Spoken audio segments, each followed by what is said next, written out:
ಸಂಸ್ಥೆಯಲ್ಲಿ ಕೆಲಸ ಮಾಡ್ತಾ ಇರುವಂತಹ ನೌಕರರು ಜೊತೆ ಇದ್ದಾರೆ, ಅವರಿಗೆ ಅನ್ಯಾಯ ಆಗಿದೆ ಅನ್ನುವಂಥ ದೂರನ್ನ ಕೊಡ್ತಾ ಇದ್ದಾರೆ. ಅವರ ಸಮಸ್ಯೆ ಏನು, ಅವರು ಏನ್ ಕೆಲಸ ಮಾಡ್ತಾ ಇದ್ರು, ಏನ್ ಸಮಸ್ಯೆ ಆಗ್ತಾ ಇದೆ ಅನ್ನೋದನ್ನ ಇಲ್ಲಿ ಗುಜರಾತಿ ಪ್ರಶಾಂತ್ ಅವರು ನಮ್ಮ ಜೊತೆ ಅವನಿಷ್ಟು ಮಾಹಿತಿಯನ್ನ ಹೇಳಿದ್ದಾರೆ. ಲೋನ್ ತಗೊಂಡು ಗಾಡಿಗಳಿಗೆ ಸುಮಾರು 850 ಜನ 15 ವರ್ಷದಿಂದ ಏರ್ಪೋರ್ಟ್ ಅಲ್ಲಿ ಸರ್ವಿಸ್ ಮಾಡ್ತಾ ಇದ್ದಾರೆ. ಏನು ಏರ್ಪೋರ್ಟ್ ಟ್ಯಾಕ್ಸಿ ಇಲ್ಲೇನಾಗಿದೆ ವಿಚಾರ ಅಂತಂದ್ರೆ, ಇವರು 15 ವರ್ಷದಿಂದ ಸರ್ವಿಸ್ ಮಾಡ್ತಾ ಇರೋದು. ಏರ್ಪೋರ್ಟ್ ಅಥಾರಿಟಿ ಅವರು ಮೇಘಾ ಕಂಪನಿ ಅನ್ನೋ ಒಂದು ಕಮರ್ಷಿಯಲ್ ಏನೋ ಕಂಪನಿ ಅವರಿಗೆ ಏನೋ ಅವರು ಪ್ರಿಫರೆನ್ಸ್ ಕೊಟ್ಟಿದ್ದಾರೆ. ಇದು ಹೆಂಗ್ ನಡೀತದೆ, first come first basis. So it should be an fair, it's an unfair denial for the KSTDC drivers. ಅಲ್ಲಿ ನಮಗ್ ಬರೋ ಸಂಶಯ, ನಾವು ಘೋಷಿಸ್ತಾ ಇಲ್ಲ ಏರ್ಪೋರ್ಟ್ ಅಥಾರಿಟಿ ಅವ್ರನ್ನ, ನೀವು ಮೇಘಾ ಕಂಪನಿಯವ್ರಿಗೆ ಸೈಡ್ ಪಿಕಪ್ ಮಾಡಕ್ ಅವಕಾಶ ಮಾಡ್ಕೊಡ್ತೀರಿ, ಯಾಕೆ ಅವರಿಗೆ ಸೀರಿಯಲ್ ನಂಬರ್ ಕೊಟ್ಬಿಟ್ಟು ಇವ್ರ ತರಾನೇ ನೀವು ಇದಕ್ಕೆ ಮಾಡ್ತಾ ಇಲ್ಲ ನ್ಯಾಯಯುತವಾಗಿ? Legally why are you denying KSTDC drivers ಅನ್ನೋದು ನಮ್ಮ ಪ್ರಶ್ನೆ. ಅಂದ್ರೆ ನಮಗೆ ಬರೋ ಸಂಶಯ, ನೀವೇನು ದುಡ್ಡು ತಗೊಂಡಿದ್ದೀರಾ, ಅವ್ರ ಮೇಘಾ ಕಂಪನಿ ಕಾರ್ ಕಂಪನಿ ಅವ್ರ ದುಡ್ಡು ತಗೊಂಡು ಅವ್ರಿಗೆ ಆದ್ಯತೆ ಪ್ರಿಫರೆನ್ಸ್ ಕೊಡ್ತಾ ಇದ್ದೀರಾ ನೀವು? ನಮ್ಮ KSTDC ಏನೋ ಚಾಲಕರ ಅಗ್ರಿಮೆಂಟ್, ಡ್ರೈವರ್ಸ್ ಅಗ್ರಿಮೆಂಟ್ ಪ್ರಕಾರ ಸೀರಿಯಲ್ ನಂಬರ್ ಕೊಡ್ತಾರೆ, ಫಸ್ಟ್ ಕಮ್ ಫಸ್ಟ್ ಬೇಸ್ಗೆ. ನೀವು ಅದನ್ನ ಇಡೀ ಪ್ರಪಂಚದಲ್ಲಿ ಎಲ್ಲೂ ಯಾವ ಏರ್ಪೋರ್ಟ್ ಅಲ್ಲೂ ಈ ತರ ಏನೋ ಸೈಡ್ ಇಂದ ಬಂದು ಪಿಕಪ್ ಮಾಡುವಂತದ್ದು ನೀವು ಎಲ್ಲರೂ ಹೋಗಿ ಯುರೋಪ್ ಹೋಗಿ, ಅಮೆರಿಕ ಹೋಗಿ, ಲಂಡನ್ ಹೋಗಿ, ಯಾವುದೇ ಕಂಟ್ರಿ ನಾವು 36 ಕಂಟ್ರೀಸ್ ಹೋಗಿದ್ದೀವಿ. ಸೊ ಅದರಿಂದ ನಮಗೆ ಗೊತ್ತಿದೆ. ಇದು ಇವರು ಎಗ್ರಿಮೆಂಟ್ ಪ್ರಕಾರ ಯಾಕೆ ಮಾಡ್ತಾ ಇಲ್ಲ? ಅಲ್ಲಿಗೆ ನೀವು ನಮ್ಗೆ ಏನ್ ಡೌಟ್ ಬರುತ್ತೆ, ನೀವೇನಾದ್ರು ದುಡ್ಡು ತಗೊಂಡಿದ್ದೀರಾ, ದುಡ್ಡು ತಗೊಂಡು ಅನ್ಯಾಯ ಮಾಡ್ತಾ ಇದ್ದೀರಾ ಇವರಿಗೆ. ಮೇ 2021 ಮೇ 29 ಪ್ರತಾಪ್ ಅನ್ನೋ ಒಬ್ಬ ವ್ಯಕ್ತಿ ಬ್ಯಾಂಗ್ಳೂರ್ ಇಂಟರ್ನ್ಯಾಷನಲ್ ಏರ್ಪೋರ್ಟ್ ಅಲ್ಲಿ ಮಾರ್ಚ್ 29ಕ್ಕೆ ಏನೋ ಪೆಟ್ರೋಲ್ ಹಾಕೊಂಡು ಸತ್ತೋಗಿದ್ದಾರೆ. ಇಲ್ಲಿ 850 ಕುಟುಂಬಗಳಿದೆ. ಇವ್ರಿಗೆ ಅನ್ಯಾಯ ಆಗ್ತಾರೆ. ಒಂದು ಟ್ರಿಪ್ ಇವ್ರಿಗೆ ಸಿಗಲ್ಲ. ಇವ್ರಿಗೆ ಅನ್ಯಾಯ ಆಗ್ತಾ ಇದೆ. ಇವ್ರು 850 ಯಾರು ಫ್ಯಾಮಿಲೀಸ್ ಇದ್ದಾರೆ, ಇವರೆಲ್ಲ ಬೀದಿಗೆ ಬರ್ಬೇಕಾ? ಈ ಎಂಜಲ್ ದುಡ್ಡು ತಿಂದು ನಾನು ಹೇಳ್ತಾ ಇಲ್ಲ, ಡೌಟ್ಗಳು ಬರ್ತಾ ಇರೋದು ನಮ್ಗೆ. ನಿಮ್ಗೆ ಅಂದ್ರೆ ಇವ್ರು ಬರೋದು ಏನೋ ನೋವು ನಿಮ್ಗೆ ಅರ್ಥ ಆಗ್ತಾ ಇಲ್ವಾ? ಇವ್ರು ಏನ್ ಕೇಳ್ತಾ ಇದಾರೆ, ಇವ್ರು ಕೇಳ್ತಾ ಇದ್ರು ಸೀರಿಯಲ್ ನಂಬರ್ ಪ್ರಕಾರ ನಮ್ಗೆ ಕೊಡಿ. ಅವ್ರಿಗೂ ಸೀರಿಯಲ್ ನಂಬರ್. ಈ ಓಲಾ ಯೂಬರ್ ಬಂದು ಇವ್ರ ಮನೆ ಹಾಳು ಮಾಡಿದ್ರು.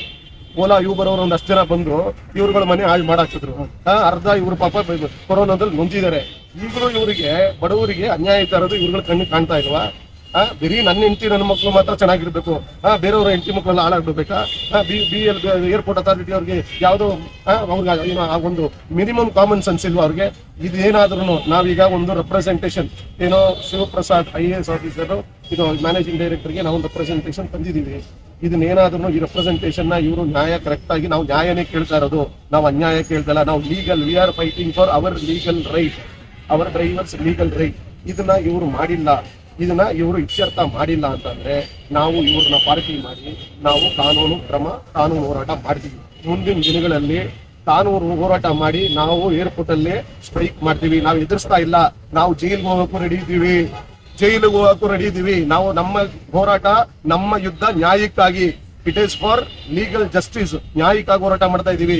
ಇದನ್ನ ಎಚ್ಚರಿಕೆಯಾಗಿ ತಗೊಂಡು ಇವರು ಇದನ್ನ ನ್ಯಾಯ ಏನಿದೆ ನ್ಯಾಯ ಒದಗಿಸ್ಕೊಡ್ಬೇಕು. ಇಲ್ಲ ಅಂತಂದ್ರೆ ನಾವು ಇದ್ರ ಮೇಲೆ ಕಾನೂನು ಹೋರಾಟನೂ ಮಾಡ್ತೀವಿ, ಬೀದಿಗಿಳಿದು ಹೋರಾಟನೂ ಮಾಡ್ತೀವಿ, ಏರ್ಪೋರ್ಟ್ ಒಳಗೂ ಹೋರಾಟ ಮಾಡ್ತೀವಿ, ಜೈಲು ಹೋಗಕ್ಕೂ ರೆಡಿ ಇದ್ವಿ. ಇವ್ರ ನ್ಯಾಯ ಸಿಗೋವರೆಗೂ ನಾವು ಬಿಡಲ್ಲ. ಈಗ ಸರ್, ಈಗ ನೀವೇನು ಮೆನ್ಷನ್ ಮಾಡಿದ್ರೆ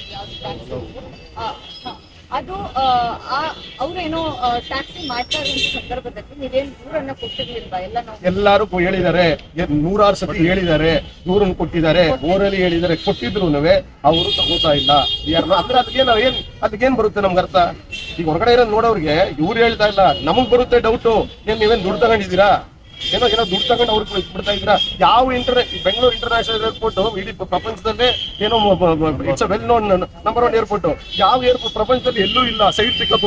ಜನ ಬಂದ್ಬಿಟ್ಟು ಇವರು ಸೈಡ್ ಪಿಕಪ್ ಮಾಡ್ಬಿಟ್ಟು ಏನೋ ಇವ್ರನ್ನ ಕಸ್ಟಮರ್ಸ್ ಕರ್ಕೊಂಡು ಹೋಗ್ತಾ ಇದಾರಲ್ಲ, ಇದು ಇವ್ರ ಕಣ್ಣಿಗೆ ಗೊತ್ತಾಗ್ತಾ ಇಲ್ಲ. ಇವ್ರಿಗೆ ಗೊತ್ತಿದೆ. ಇವರು ಒಂದ್ ಕಣ್ಣಿಗೆ ಬೆಣ್ಣೆ, ಒಂದ್ ಕಣ್ಣು ಸುಂಕ ಹಾಕ್ತಾರೆ. ಯಾವ್ದೋ ಒಂದು ಏನ್ ಇಂಟೆನ್ಷನ್ ಅಂತ ನಮ್ಗೆ ಗೊತ್ತಾಗಬೇಕು. ನ್ಯಾಯ ಒದಗಿಸ್ಕೊಡ್ಬೇಕು ನಮ್ಗೆ ಅಷ್ಟೇ.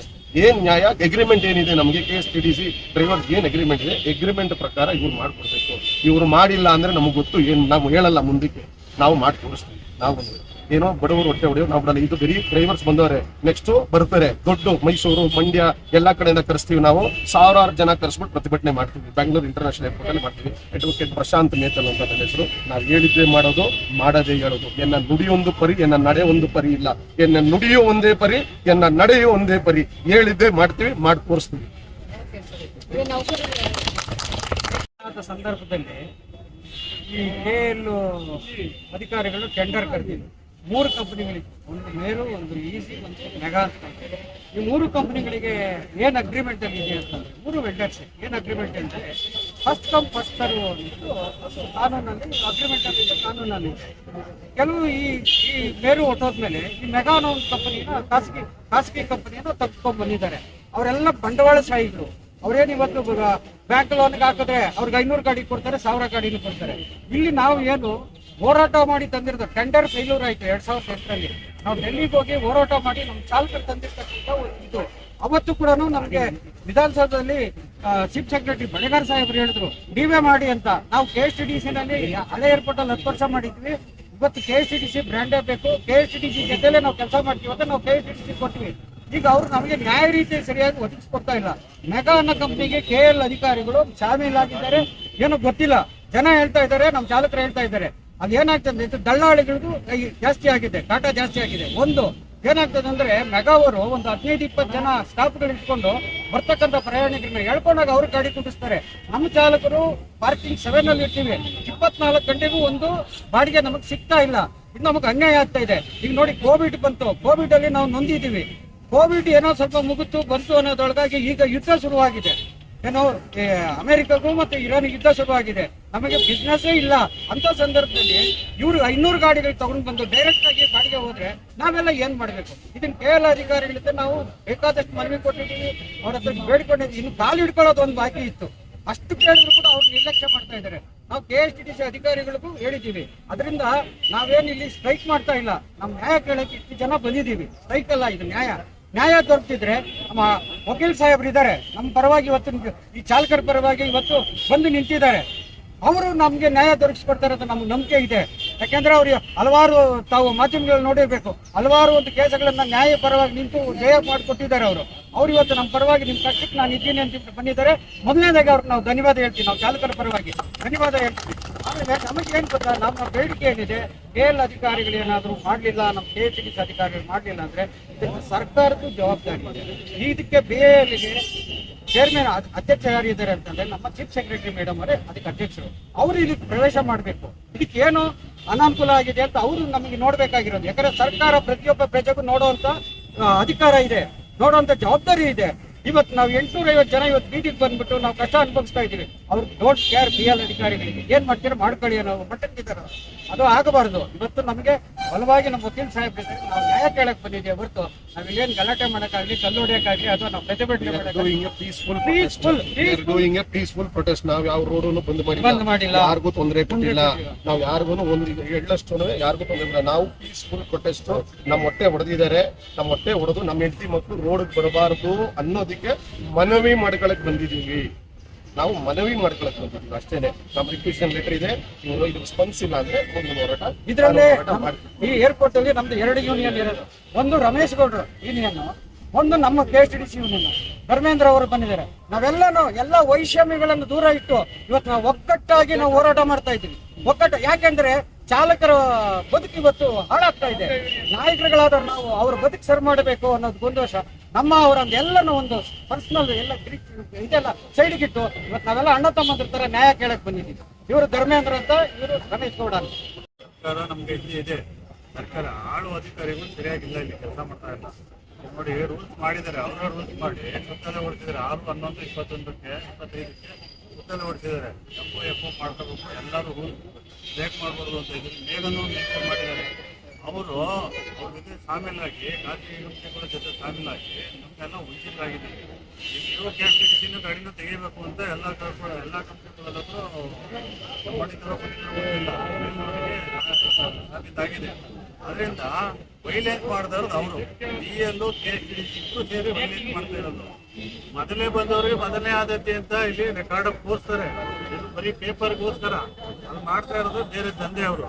ಅದರಿಂದ ನಮ್ಗೆ ಈಗ ನ್ಯಾಯ ಸಿಗಬೇಕು ಅಂತ ಎಲ್ಲ ಮೋಟಿ ಯಾವ್ದು ರೋಡು ಗೀಡು ಎಲ್ಲ ಗೊತ್ತು ಮಾಡಿಲ್ಲ. ನಾವು ಫಸ್ಟ್ ಆಲ್ರೆಡಿ ಮದುವೆಗಳು ಕೊಟ್ಟಿದ್ದೀವಿ, ಪೊಲಿಟಿಷನ್ ಕೊಟ್ಟಿದ್ದೀವಿ, ಎಲ್ಲ ಕಡೆನೂ ಕೊಟ್ಟಿದ್ದೀವಿ. ಒಂದು ಇವತ್ತು ನಾವೇ ಎಲ್ಲ ವಾಲಂಟ್ರಿಯಾಗಿ ಗಾಡಿಗಳು ನಿಲ್ಲಿಸ್ಬಿಟ್ಟು ಮೌಖಿಕವಾಗಿ ಯಾವುದೇ ಒಂದು ಘಟನೆ ನಡೀದಂಗೆ ನಾವು ಬಂದು ಕೇಳ್ತಾ ಇದ್ದೀವಿ ನ್ಯಾಯಕ್ಕೆ ದೊರಕಿಸ್ಕೊಡ್ಬೇಕಾದ್ರೆ ನಮ್ಮ ಎಮ್ ಡಿ ಅವರಿಗೆ ಮೀಟಿಂಗ್ ಕರೆದಿದ್ದಾರೆ. ನ್ಯಾಯ ದೊರಕಿಸ್ಕೊಡೋ ಗಂಟ ನಾವು ಯಾವುದೇ ಒಂದು ಪ್ರೊಸೀಡಿಂಗ್ ಕಾಪಿ ಹಾಕಿ ಅಲ್ಲಿ ಕೊಡೋ ತನಕ ನಾವು ಗಾಡಿ ಎತ್ತಲ್ಲ, ನಾವು ಯಾರಿಗೂ ತೊಂದರೆ ಕೊಡಲ್ಲ. ನಾವು ಇವತ್ತೆಲ್ಲ 3 ದಿನ ಆಗಲಿ ಬೇಕಾದ್ರೆ ಪ್ರೊಸೀಡಿಂಗ್ ಕಾಪಿ ಬರೋ ತನಕ ನಾವು ಏನು ಅವ್ರು ರೂಲ್ಸ್ ಮಾಡಿದಾರೋ ಅವರು ರೂಲ್ಸ್ ಬ್ರೇಕ್ ಮಾಡಿರೋದು, ಅವರು ಈ ರೂಲ್ಸ್ ಬ್ರೇಕ್ ಮಾಡ್ಬಿಟ್ಟು ನಮ್ಮ ಮೇಲೆ ಏನು ಕೆಟ್ಟದ್ರೆ ಆಗೋದಿಲ್ಲ. ಈಗ ಅದರಿಂದ ಈ ರೂಲ್ಸ್ ತಂದ್ರೆ ಎಲ್ಲರಿಗೂ ಒಳ್ಳೇದಾಗ್ತದೆ. ರೂಲ್ಸ್ ತರಬೇಕು, ಎಲ್ಲ ಫಾಲೋ ಮಾಡಬೇಕು. ಅದು ಇದು ನಾನು ನನ್ನ ಕಡೆಯಿಂದ ಅವ್ರಿಗೆ ಆಗ್ರಹಿಸ್ತಾ ಇದ್ದೀನಿ. ಒಳ್ಳೇದಾಗಿ ಎಲ್ಲರಿಗೂ ಒಳ್ಳೇದು ಮಾಡ್ತಾರೆ. ಮಾತಾಡ್ತಾ ಇರೋದು ನಮಗೆ ಈಗ ಮೊದಲನೇದಾಗಿ ಇವತ್ತು ನಮ್ಮ ಜೊತೆಗೆ ಈ ಹೋರಾಟಕ್ಕೆ ನಮ್ಮ ಸಂಘಟನೆಗಳ ಜೊತೆ ನೀಲಕಂಠಪುರ ಎಲ್ಲ ನಮ್ಮ ಜೊತೆಗೆ ನಮ್ಮ ಲಾಯರ್ ಸಾಹೇಬರು ಈಗ ಬಲವಾಗಿ ನಮ್ಮ ಸಾಥ್ ಕೊಟ್ಟಿದ್ದಾರೆ. ಇದಕ್ಕೆ ಬಹಳ ಸಂತೋಷ ಆಗ್ತಾ ಇದೆ. ಸೊ ನಮ್ಮ ಉದ್ದೇಶ ಒಂದೇ, ಇಲ್ಲಿ ಏನು ಕನ್ನಡಿಗರಿಗೆ ಫಸ್ಟ್ ಪ್ರಾಮುಖ್ಯತೆ ಕೊಡ್ಬೇಕನ್ನೋದೇ ಒಂದು ಇದು ದೊಡ್ಡ ನಮ್ದು ಬೇಡಿಕೆ ಆಗುತ್ತೆ.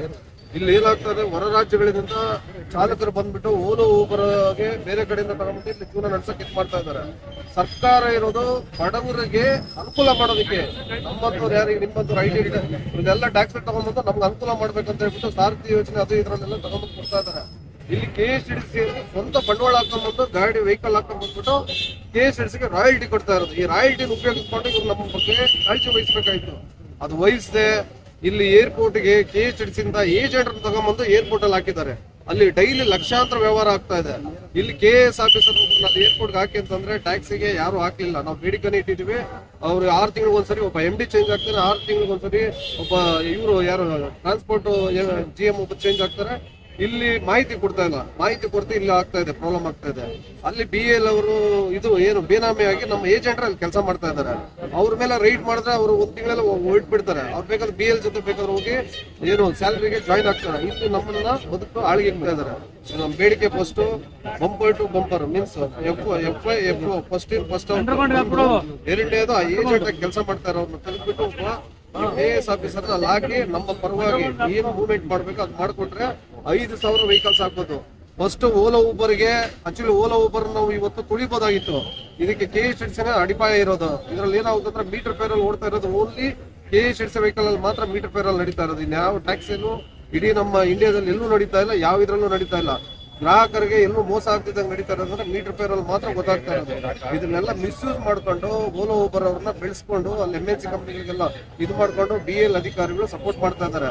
ಒಬ್ಬ ಅಧಿಕಾರಿ 2016 ವರ್ಷದಿಂದ ಕಮರ್ಷಿಯಲ್ ಲ್ಯಾಂಡ್ ಸೈಡ್ ಮ್ಯಾನೇಜರ್ ಆಗಿ 16 ವರ್ಷದಿಂದ ಒಂದೇ ಜಾಗದಲ್ಲಿ ಕೆಲಸ ಮಾಡ್ತಾ ಇದ್ದಾನೆ. ಅವ್ರನ್ನ ಈಡಿಗೆ ಇಟ್ಕೊಡ್ಬೇಕು. ಆಕ್ಚುಲಿ ಅವ್ರದ್ದು ಹಿನ್ನೆಲೆ ತಗೊಂಡ್ರೆ ಏನಾಯ್ತು, ಬಂದಿರೋದು ಕಾಮನ್ ಆಗಿ ಬಂದು ಇವತ್ತು ಲಕ್ಷಾಂತರ ಕೋಟ್ಯಾಂತರ ರೂಪಾಯಿ ಆಸ್ತಿಗಳು ಮಾಡಿ ಇಟ್ಕೊಂಡಿದ್ದಾರೆ. ಎಷ್ಟೋ ಜನ ಬಡವರು ಚಾಲಕರು ಇವತ್ತು ಅಲ್ಲಿ ಬಿಟ್ಬಿಟ್ಟು ಬೇರೆ ಕೆಲಸಗಳೆಲ್ಲ ಇದ್ದಾರೆ. ಎಷ್ಟೋ ಜನ ಸೂಸೈಡ್ ಮಾಡ್ಕೊಂಡಿದ್ದಾರೆ. ಎಷ್ಟೋ ಜನ ಏನು ಹಾರ್ಟ್ ಅಟ್ಯಾಕ್ ಹೋಗ್ಬಿಟ್ಟಿದ್ದಾರೆ.